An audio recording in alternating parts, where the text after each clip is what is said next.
For months, the state of our economy has dominated the headlines. And as all of you know, the news has not been good. The subprime lending debacle has sent the housing market into a tailspin and caused a broader contraction in the credit markets. Over 360,000 jobs have been lost since the beginning of this year. Unemployment has registered the biggest one-month jump since February of 1986. Incomes have failed to keep pace with the rising costs of health insurance and college tuition. And record oil and food prices have left families struggling just to keep up. But, of course, grim economic news is nothing new to Flint, and it's nothing new to Michigan. George Bush and Washington may not have noticed, but manufacturing jobs have been leaving here for decades now. Incomes have been declining for decades now. The jobs that have replaced those lost jobs pay less and offer fewer, if any, benefits. Hardworking Americans who could once count on a single paycheck to support their families have not only lost jobs, but they've lost their health care and their pensions as well. You've got CEOs who are getting golden parachutes at a time when pensions are being dumped. Worst of all, many have lost confidence in that fundamental American promise that our children will have a better life than we have had. That's the essence of the American dream, that the next generation does better than we have. So these are challenging times.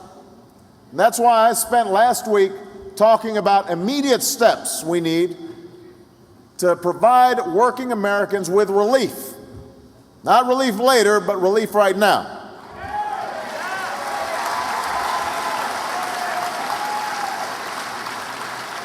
It starts with a broad-based middle-class tax cut, $1,000 per family, to help offset the rising costs of gas and food.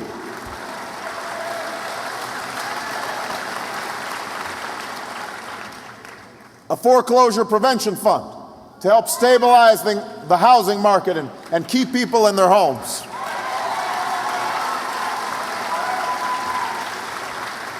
A health care plan that lowers costs and gives those without health insurance the same kind of coverage that members of Congress have.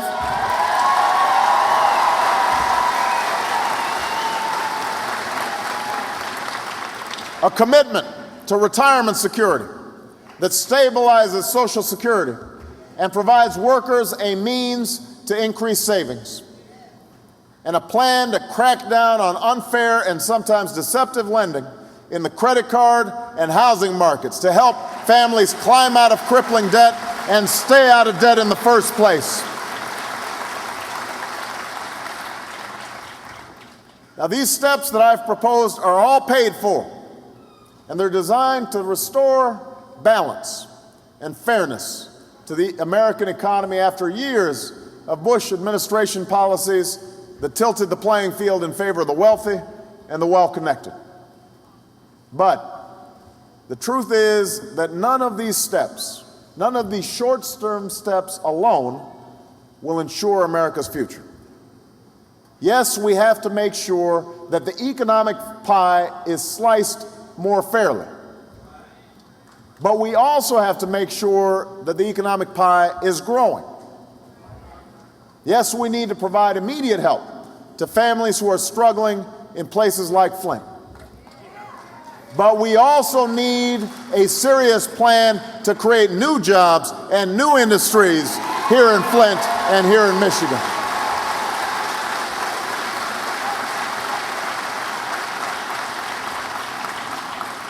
In other words, we can't simply return to the strategies of the past, for we're living through an age of fundamental economic transformation.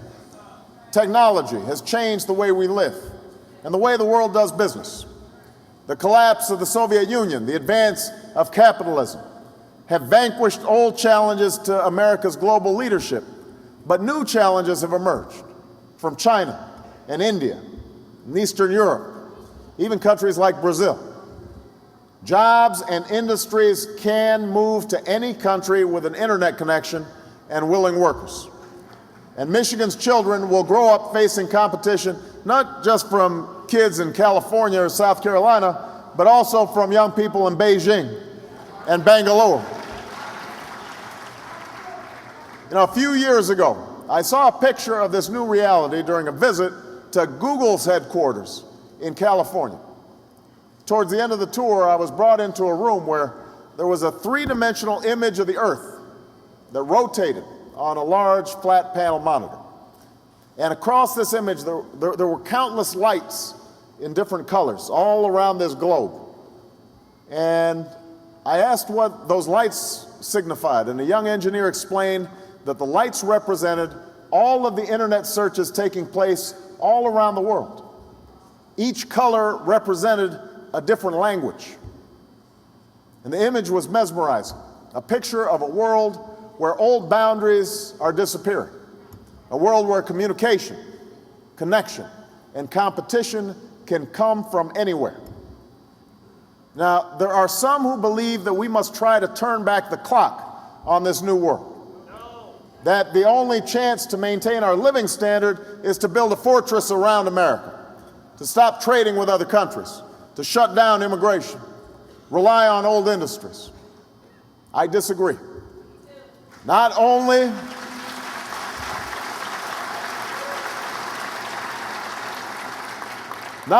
is it impossible to turn back the tide of globalization, but efforts to do so can actually make us worse off.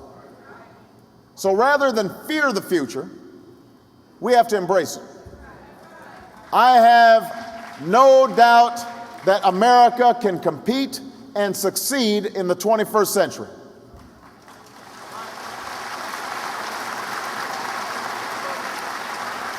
And I know as well that more than anything else, success will not depend on our government. It will depend on the dynamism and determination and innovation of the American people. We have the best workers on earth here in Flint and here in Michigan.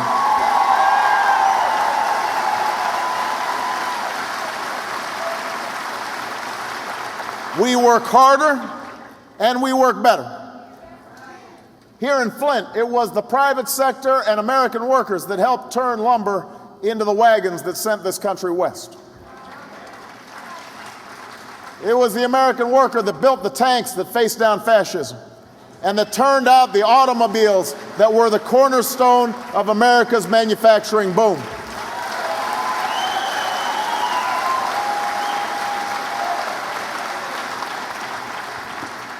But at critical moments of transition like this one, success has also depended on national leadership, political leadership, that moved the country forward with confidence and a common purpose. That's what our founding fathers did after winning independence, when they tied together the economies of the 13 states and created the American market. That's what Lincoln did right in the middle of the Civil War. He pushed for a transcontinental railroad. He incorporated our National Academy of Sciences. He passed the Homestead Act. He created our system of land-grant colleges. That's what FDR did in confronting capitalism's gravest crisis, when he forged the social safety net, built the Hoover Dam, created the Tennessee Valley Authority, and invested in an arsenal of democracy. And that's what Kennedy did in the dark days of the Cold War, when he called us to a new frontier, created the Apollo program, and put us on a pathway to the moon. This was leadership that had the strength to turn moments of adversity into opportunity. Leadership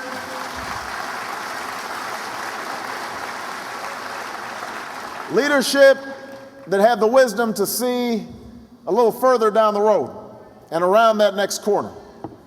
Leadership that had the courage to challenge conventional thinking and worn ideas so that we could reinvent our economy to seize the future.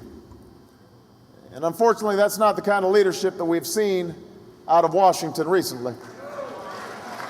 But that's the kind of leadership I intend to provide when I am President of the United States of America.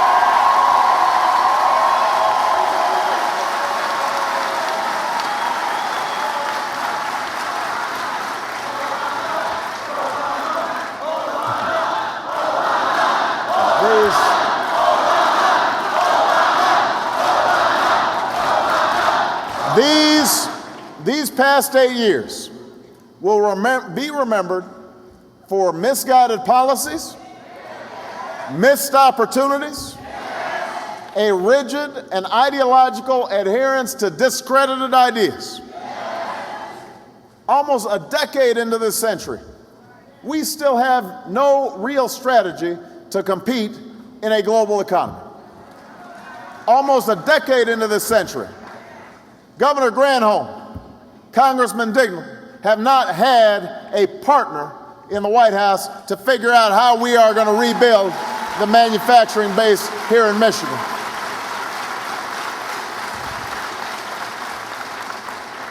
Just think of what we could have done over the last 8 years. We could have made a real commitment to a world-class education for our children.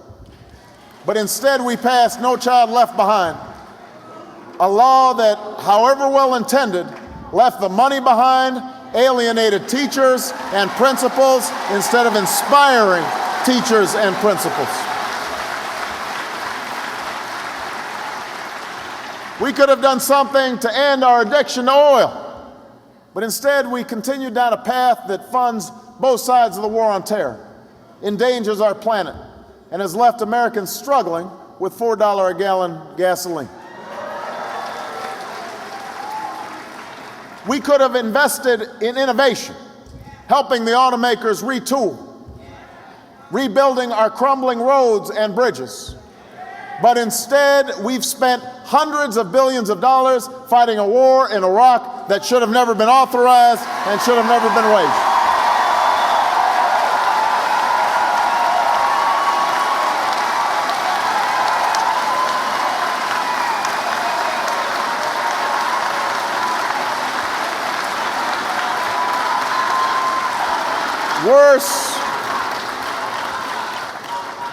Worse yet, the price tag for these failures is being passed on to our children. You know, Bill Clinton left behind a surplus, but this administration squandered it. We face budget deficits in the hundreds of billions of dollars and are nearly $10 trillion in debt. We've borrowed billions from countries like China to finance needless tax cuts for the wealthiest Americans and an unnecessary war. And yet Senator John McCain is explicitly running to continue and expand these policies without a plan to pay for it. And that's why we can't afford 4 more years of John McCain. We can't afford 4 more years of George Bush policies. We need to turn the page and write a new chapter in American history. You know, the pundits talk about 2 debates, one on national security and one on the economy, but they miss the point.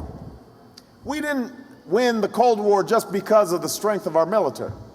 We also prevailed because of the vigor of our economy and the endurance of our ideals. And in this century, we won't be secure if we bankroll terrorists and dictators through our dependence on oil. We won't be safe if we can't count on our infrastructure.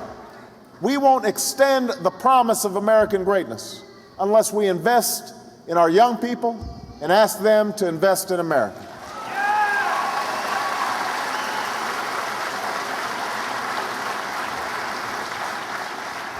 So there's a clear choice in this election. Instead of reaching for new horizons, George Bush has put us in a hole, and John McCain's policies will keep us there. I want to get out of the hole. I want to climb out of the hole. I want to take us in a new and better direction. I reject the belief that we should either shrink from the challenge of globalization or fall back on the same tired and failed approaches of the last 8 years.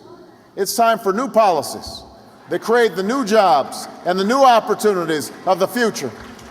It's time for a competitiveness agenda built around education and energy, innovation and infrastructure, fair trade and reform. That's what I want to deliver as President of the United States of America.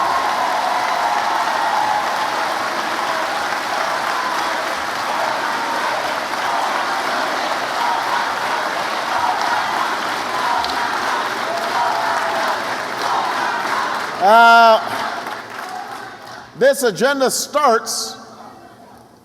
starts with education.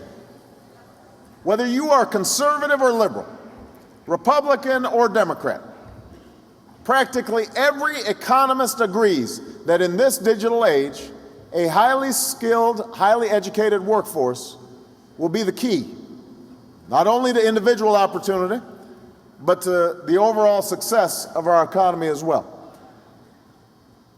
We cannot be satisfied until every child in America, and I mean every child, has the same chances for a good education that we all want for our own children. Every child.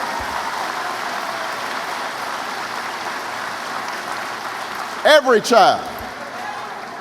That means a child in the inner city, a child in the barrio in South Texas, a child on the reservation in South Dakota, a child in the hills of Appalachia.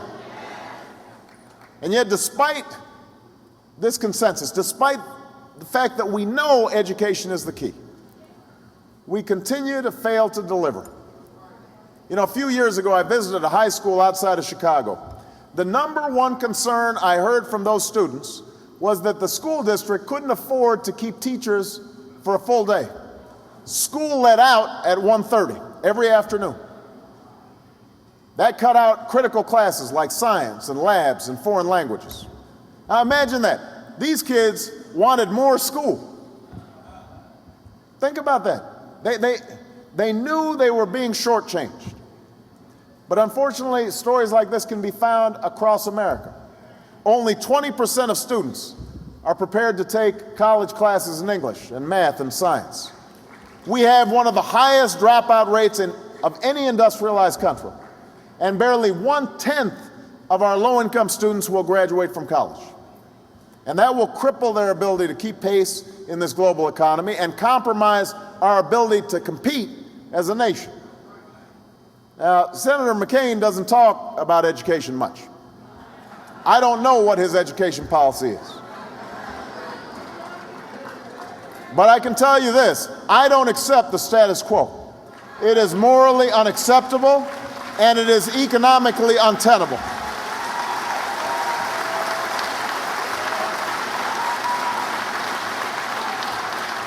It is time to make a historic commitment to education, a real commitment that will require new resources and new reforms. We can start by investing $10 billion to guarantee access to quality, affordable, early childhood education for every child in America.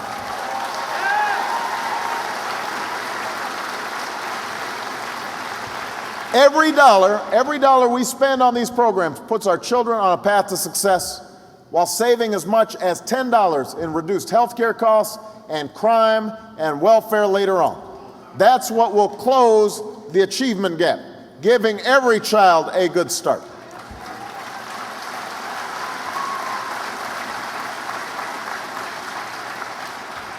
We can fix the failures of No Child Left Behind while focusing on accountability. And that means providing the funding that was promised. Bush left the money behind for No Child Left Behind. We've got to adequately fund these proposals. More importantly, it means reaching high standards, but not by relying on a single high-stakes standardized test that distorts how teachers teach. I believe in high standards, but I don't want our children to be learning to a test. I want them learning art and music and science and literature and all the things that make an education well-rounded.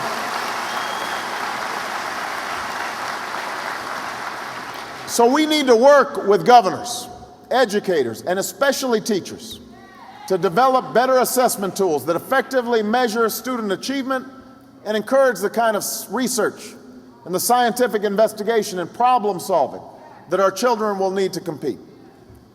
We need to recruit an army of new teachers.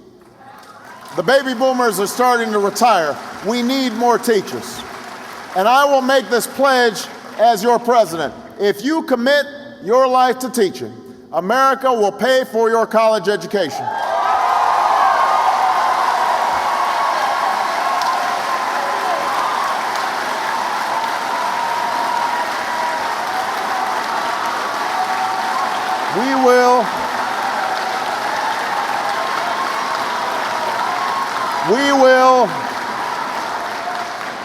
We will recruit teachers in math and science and deploy them to understaffed school districts in our inner cities and rural America. We'll expand mentoring programs that pair experienced teachers with new recruits. And when our teachers succeed, I won't just talk about how great they are. I will reward their greatness with better pay and more support.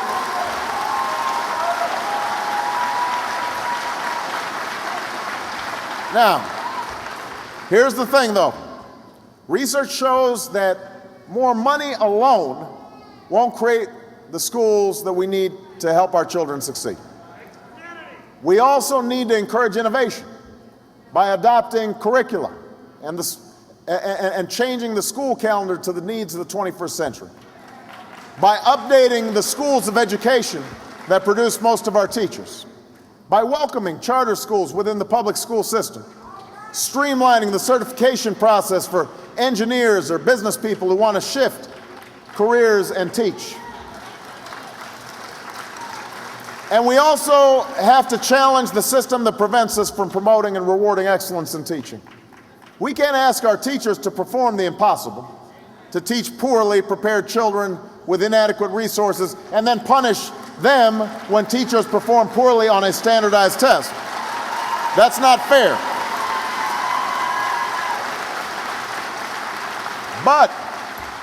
But if we give teachers the resources they need, if we pay them more and give them time for professional development, if they are given ownership over the design of better assessment tools and a creative curriculum, if we shape reforms with teachers rather than imposing changes on teachers, then it's fair to expect better results.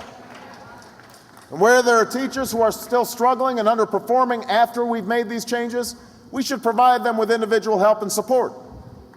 And if they're still underperforming after that, we should find a quick and fair way to put another teacher in that classroom. Our teachers deserve no less. Our children deserve no less. Let me say one more thing about education, though. Teachers alone, government alone can't do it. Parents are going to have to step up.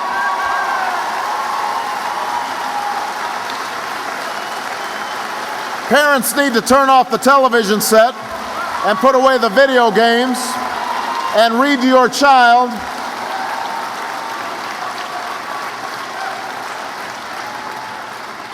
Parents have to instill a thirst for educational excellence in our children. Finally, our commitment cannot end with a high school degree. The chance to get a college education must not be a privilege of the few. It should be a birthright of every single American.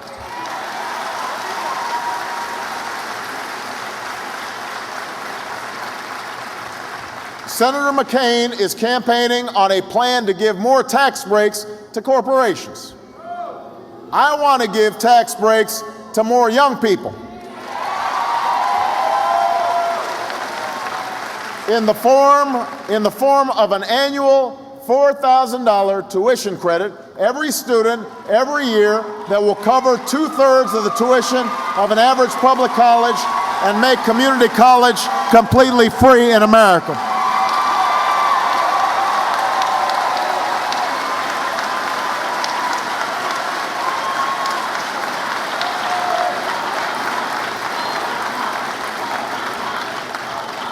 In return, I will ask students to serve. Whether it's by teaching or joining the Peace Corps or working in your community. And for those who serve in our military, we will cover all of your tuition with an even more generous 21st century GI Bill. John McCain opposes giving our GIs a better deal. I think it's the right thing to do, because the idea is simple. America will invest in you, and you invest in America. That's how we are going to march this country forward. That's how we'll ensure that America succeeds in the 21st century.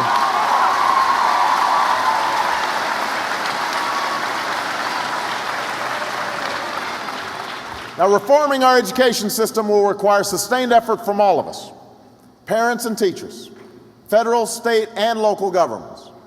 The same is true for the second leg of our competitiveness agenda, and that's a bold and sustainable energy policy. You know, in the past, America's been stirred to action when a new challenge threatened our national security. That was true when German and Japanese armies advanced across Europe and Asia, or when the Soviets launched Sputnik. The energy threat we face today may be less direct, but it is real. Our dependence on foreign oil strains family budgets, and it saps our economy.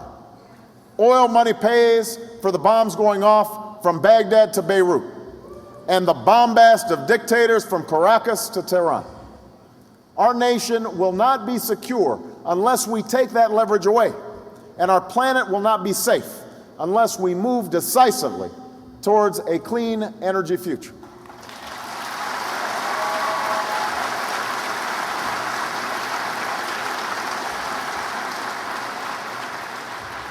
The dangers of inaction are eclipsed only by the opportunities that would come with change.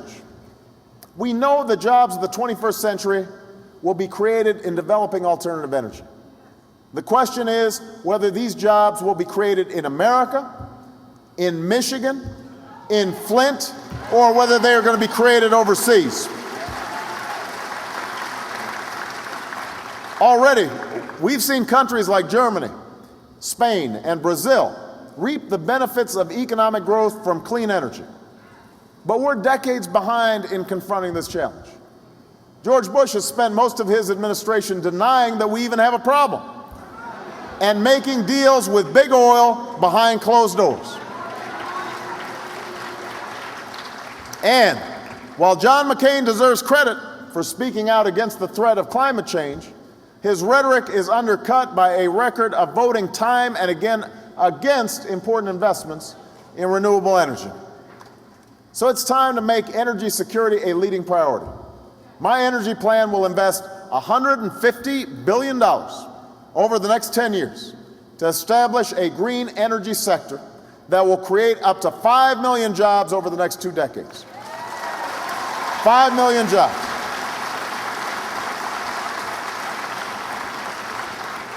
Good jobs, like the ones I saw in Pennsylvania, where workers that used to work in the steel mill are now working in a transform mill making wind turbines. Or the jobs that will be created when we have plug-in hybrids and electric cars starting to roll off the assembly line right here in Michigan.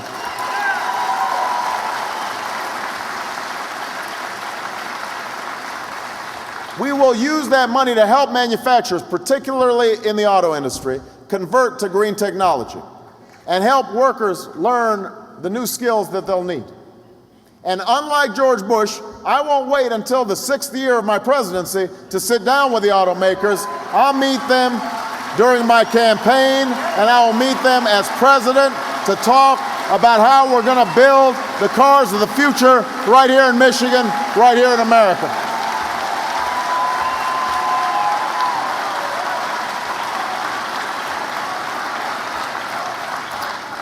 And when I'm president, we will invest in research and development of every form of alternative energy, solar, wind, and biofuels, as well as technologies that can make coal burn cleanly and nuclear power safe. We will provide incentives to businesses and consumers to save energy and make buildings more efficient. That's how we're going to create jobs that pay well and can't be outsourced. That's how we're going to win back control of our destiny from oil-rich dictators. And that's how we'll solve the problem of $4 a gallon gas, not with another Washington gimmick like John McCain's gas tax holiday that would pad oil company profits while draining away the highway fund that Michigan depends on. Moreover, our commitment to manufacturing can't end with green jobs. That's why I'll end tax breaks that ship jobs overseas and give those tax breaks to companies that are investing in American workers and American jobs.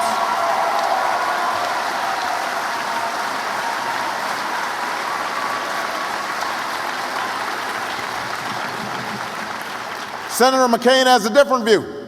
He's voted to keep tax incentives that encourage companies to move abroad. He should listen to leaders in Michigan, like Congressman Dingell and Senator Levin and Governor Granholm, who put forward serious proposals to address the crisis in manufacturing. We need to support programs like Michigan's 21st Century Jobs Fund and build on best practices across the country. And that's why I'll create an advanced manufacturing fund to invest in places hit hard by job loss.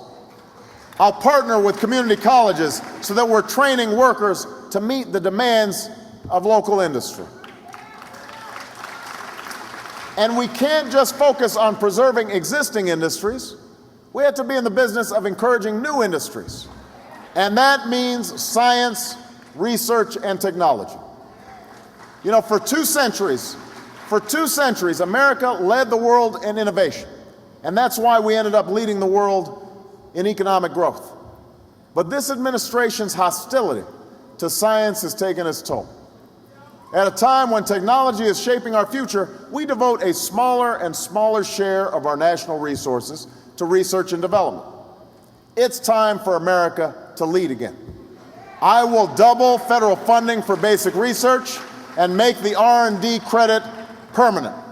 We can ensure that the discoveries of the 21st century happen in America, in our labs and universities, at places like Kettering and the University of Michigan, Wayne State and Michigan State. We can create and innovate right here in Michigan, right here in America, if we've got the will to do it.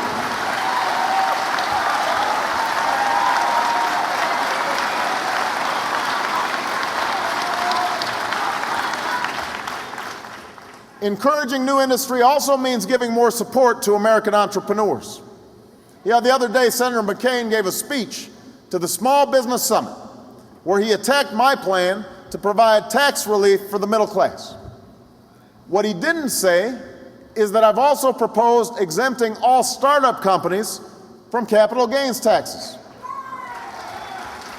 In other words, John McCain would tax those companies, and I won't. We will work at every juncture to remove bureaucratic barriers for small and startup businesses. For example, by making the patent process more efficient and reliable. And we'll help with technical support to do everything we can to make sure the next Google or Microsoft is started right here in America, started right here in Flint, Michigan.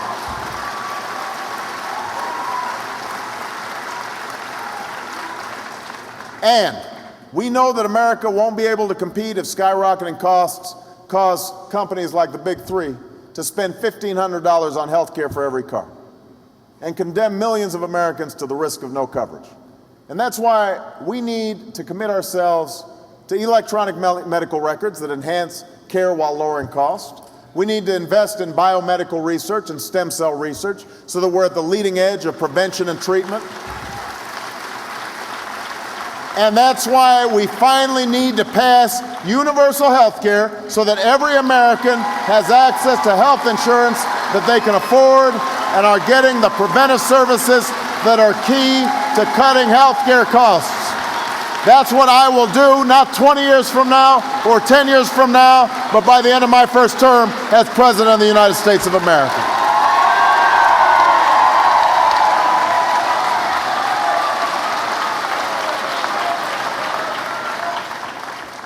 The third part of our agenda must be a commitment to 21st century infrastructure.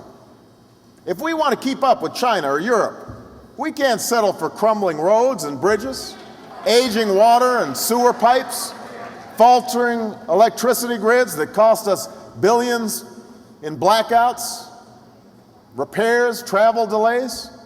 It's gotten so bad, the American Society of Civil Engineers gave our national infrastructure a D. A century ago, Teddy Roosevelt called together leaders from business and government to develop a plan for 20th century infrastructure. It falls on us to do the same in the 21st century. As president, I will launch a national infrastructure reinvestment bank that will invest $60 billion over 10 years. A bank that can leverage private investment in infrastructure improvements and create nearly 2 million new jobs. And the work will be determined by what will maximize our safety and our security and our ability to compete. We'll fund this bank as we bring the war in Iraq to a responsible close. It's time to stop spending billions of dollars a week on a blank check. It's time to stop spending billions of dollars a week on a blank check for an Iraqi government that won't spend its own oil revenue.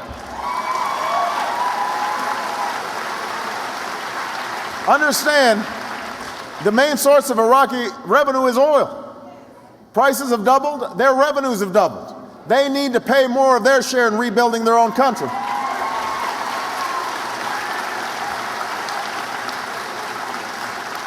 And that will allow us the ability to strengthen transportation and to protect vulnerable targets from terrorism here at home. We can modernize our power grid, which will help conservation and spur on the development and distribution of clean energy. We can invest in rail so that cities like Detroit, Chicago, Milwaukee, St. Louis are all connected by high-speed trains and folks have an alternative to air travel. That's what we can do if we commit to rebuilding a stronger America. Now, as part of this commitment to infrastructure, we need to upgrade our digital superhighway. And when I looked at that map of the world mounted on the screen at Google, I was struck at first by the lights generated by internet searches coming from every corner of the planet. But then I was struck by the darkness. Huge chunks of Africa, parts of Asia, where the light of information has yet to shine. And then I noticed portions of the United States where the thick cords of light dissolved into a few discrete strands. It is unacceptable that here in the United States of America, the country that invented the internet, we have fallen to 15th place in the world in broadband deployment. When kids in downtown Flint or rural Iowa can't afford or access high-speed internet, that sets back America's ability to compete. So as president, I will set a simple goal. Every American should have the highest speed broadband access, no matter where you live or how much money you have. We need to connect libraries and schools and hospitals. And we'll take on special interests to unleash the power of wireless spectrum for our safety and our connectivity.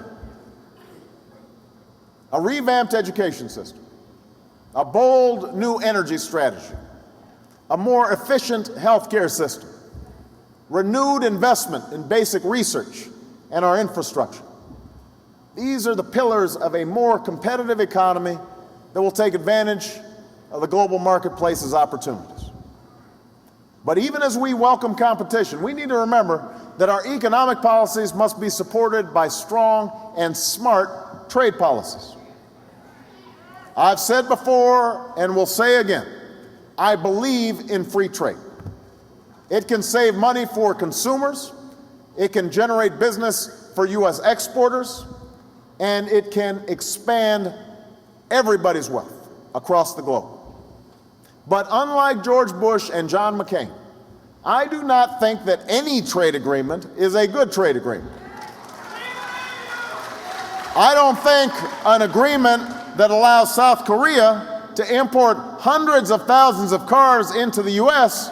but continues to restrict U.S. car exports into South Korea to a few thousand is a smart deal. That's not a smart deal.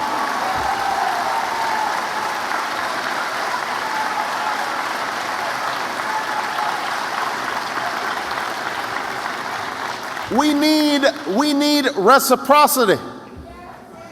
That's what Governor Granholm talks about. That's what John Dingell talks about. I don't think that trade agreements without labor or environmental agreements are in our long-term interests. If we continue to let our trade policy be dictated by special interests, then American workers will continue to be undermined and public support for robust trade will continue to erode. That might make sense to the Washington lobbyists who run Senator McCain's campaign, but it won't help our nation to compete. Allowing subsidized and unfairly traded products to flood our markets is not free trade, and it's not fair to the people of Michigan. We cannot stand by while countries manipulate currencies to promote exports, creating huge imbalances in the global economy. We cannot let foreign regulatory policies exclude American products. We cannot let enforcement of existing trade agreements take a backseat to the negotiation of new ones. Let me put it simply. We need tougher negotiators on our side of the table to strike bargains that are good not just for Wall Street, but also good for Main Street. Not just for K Street, but also good for Flint, Michigan. And when I am president, that's what we will do.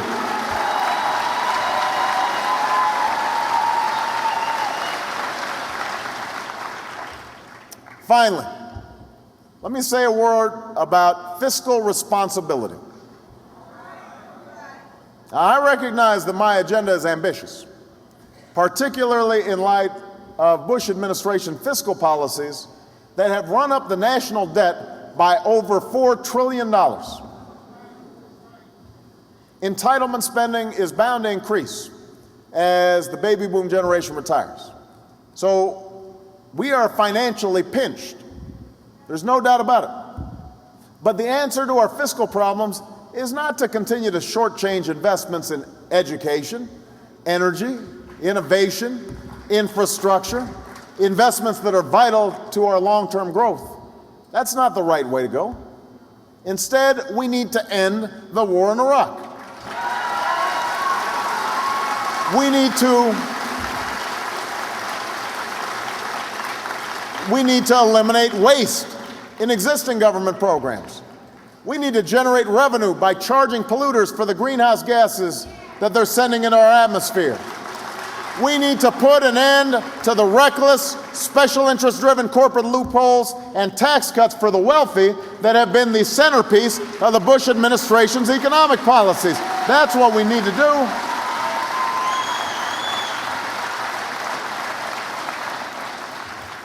John McCain wants to double down on George Bush's disastrous tax policies, not only by making permanent the Bush tax cuts for the wealthy, but by adding $300 billion in new tax cuts that give a quarter of their revenue to households making over, get this, $2.8 million a year.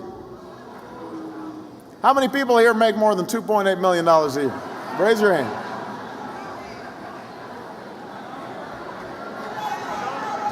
Come on, don't be shy. If you do, then John McCain's the candidate for you.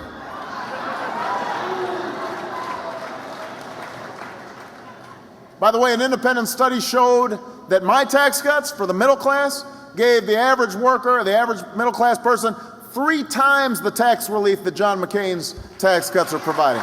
3 times.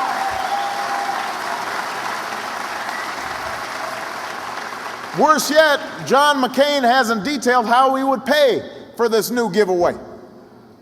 There is nothing fiscally conservative about John McCain's approach. It will continue to drive up deficits. It will force us to borrow massively from foreign countries and shift the burden onto working people today and our children tomorrow. Meanwhile, John McCain will shortchange investments in education, energy, and innovation, making the next generation of Americans less able to compete. That's unacceptable.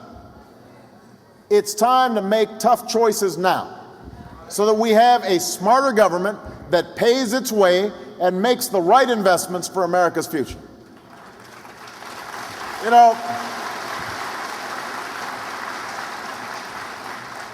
it falls to us to shape this new century. Every aspect of our government should be under review. We can ill afford needless layers of bureaucracy or outmoded programs. My administration will open up the doors of democracy. We'll put government data online. We'll use technology to shine a light on spending. We'll invite the service and participation of American citizens and cut through the red tape to make sure that every agency is meeting cutting-edge standards. We will make it clear to the special interests that their days of setting the agenda in Washington are over, because the American people are not the problem, they are the answer.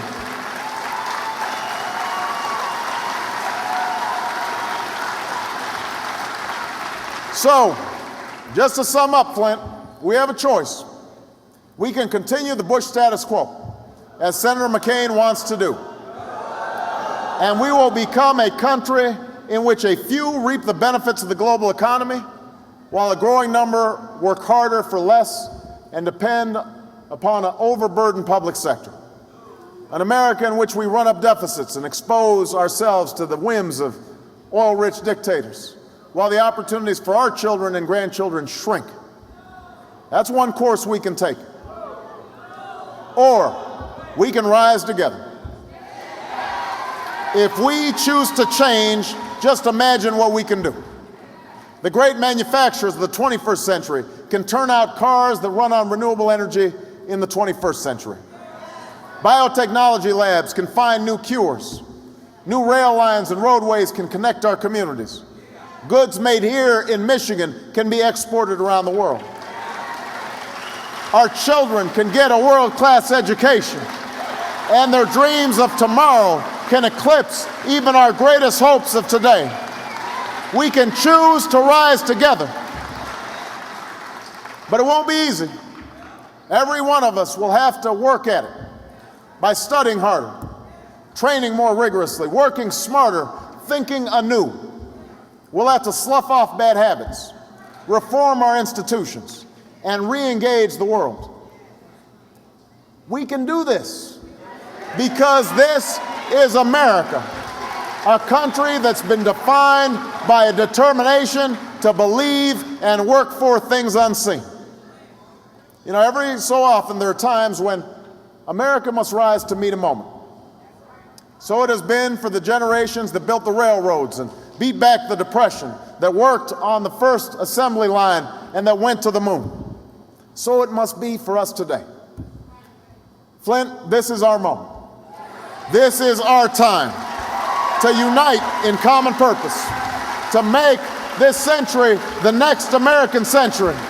Because when America comes together, there is no destiny too difficult, no destiny too distant for us to reach. And if you'll vote for me, if you'll work with me, if you'll organize with me, we will win Michigan, we'll win this election, and you and I together will change the country and change the world.